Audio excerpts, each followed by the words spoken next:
Bonjour à toutes, bonjour à tous, c'est Seb Lutin Magique. Je vais vous présenter aujourd'hui l'Oracle Œil de Lotus. Donc c'est un coffret des éditions Trajectoire. Il a été donc réédité. C'est un ouvrage de Colette et Gérard Lougard. Donc il est dans un très beau coffret, de très bonne qualité. Il fait légèrement gaufré. Donc par rapport à l'oracle que je vous avais présenté dernièrement, donc celui-ci a la tranche qui est bleue. Alors, on va découvrir ce coffret tout de suite. L'oracle Œil de Lotus repose sur un symbolisme fort.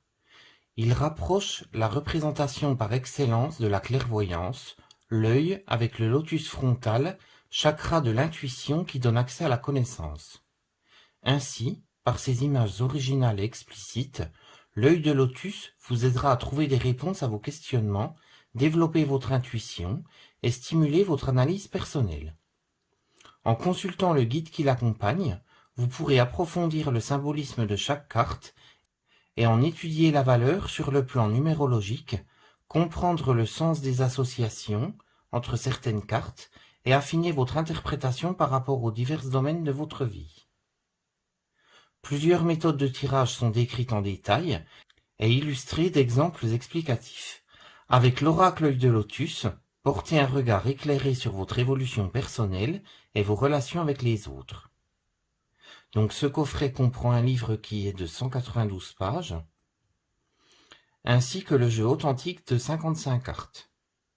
Donc il a été réalisé par Colette et Gérard Lougard, et c'est au prix de 26 € aux éditions Trajectoire. Donc on va le découvrir tout de suite.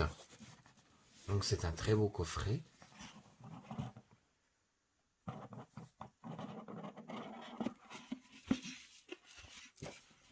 Alors vous avez donc le livre.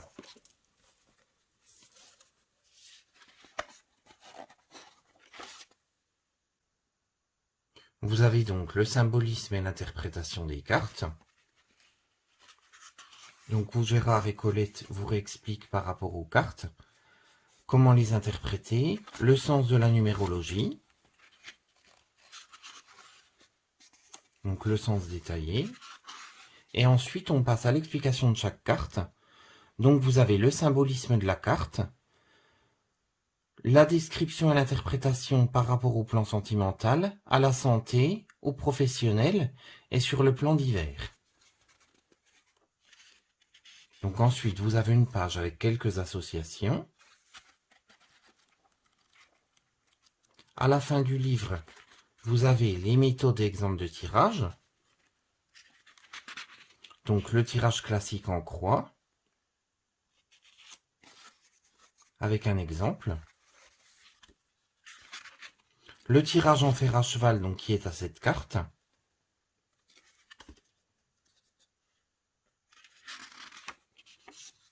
Vous avez également l'exemple juste après, avec l'interprétation donnée.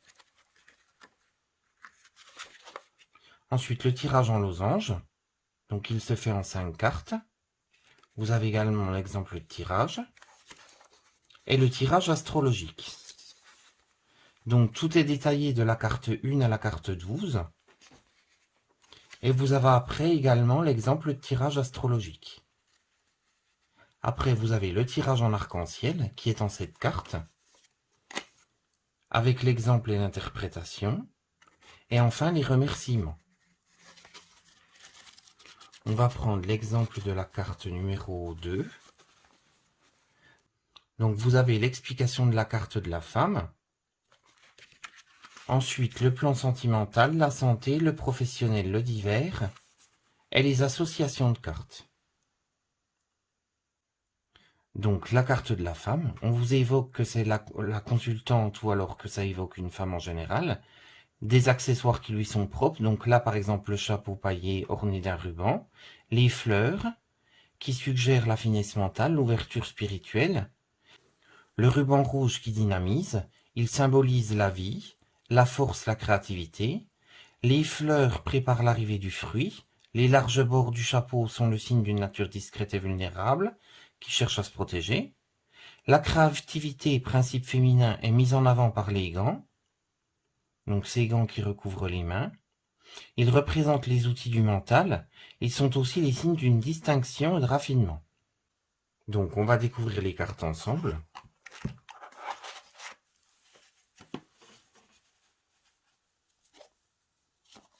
Alors les cartes, les tranches sont blanches.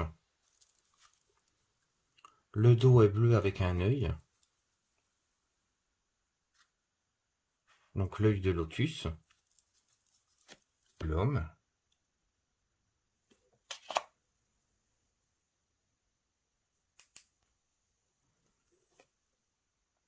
La femme. L'union. L'espérance. La naissance. Les cartes sont magnifiques, c'est presque des tableaux. Le choix. L'isolement.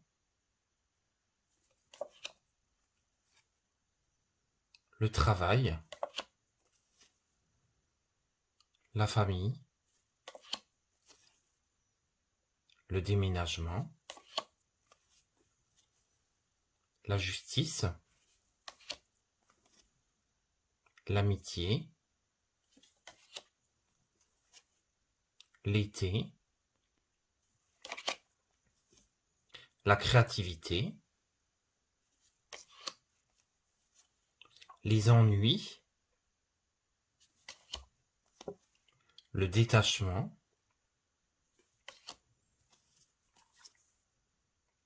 L'effort. La transformation. Le printemps. L'amour. Les pensées.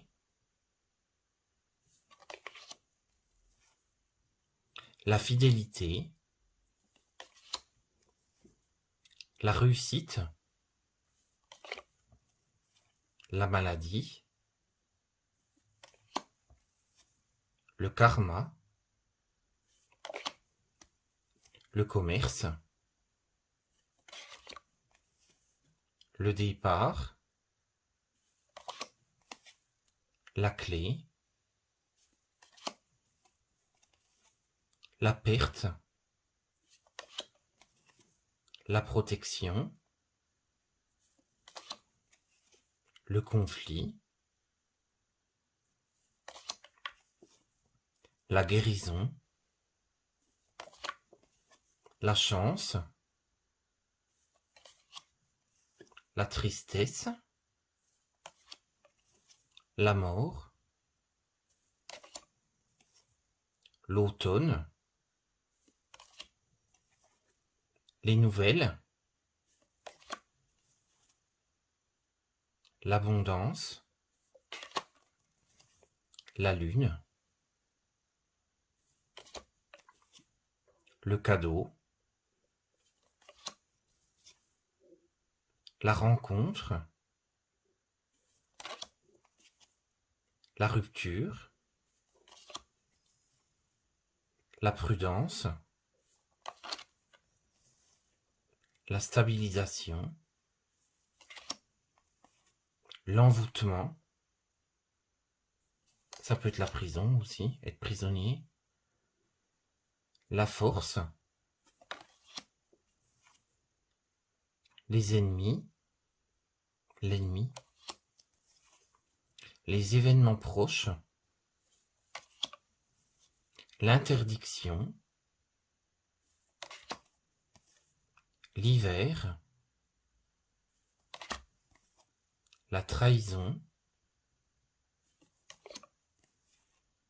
L'attente. L'accident. La sagesse. Et la carte blanche. Cette carte est la dernière du jeu. Avec elle, l'oracle prend fin sur une note d'espoir, d'enthousiasme et de confiance. Elle apporte la réussite et repousse les préoccupations et les soucis. Lorsque la carte blanche apparaît dans un tirage, quelle que soit la question posée par le consultant, toutes les difficultés sont aplanies. Elle vient renforcer l'aspect positif d'un résultat ou réduire les ennuis. Elle seule apporte les promesses ou les espérances. Elle est en quelque sorte une bénédiction divine et ouvre la porte de la facilité. Il n'y aura pas d'association étudiée avec cette carte, car les tendances seront toujours d'ordre positif.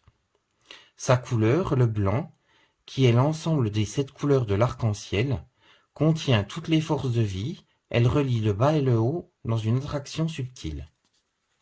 Donc en fait, c'est un peu comme la carte bleue que vous avez dans l'oracle G. Ça annule le négatif, c'est une carte très positive.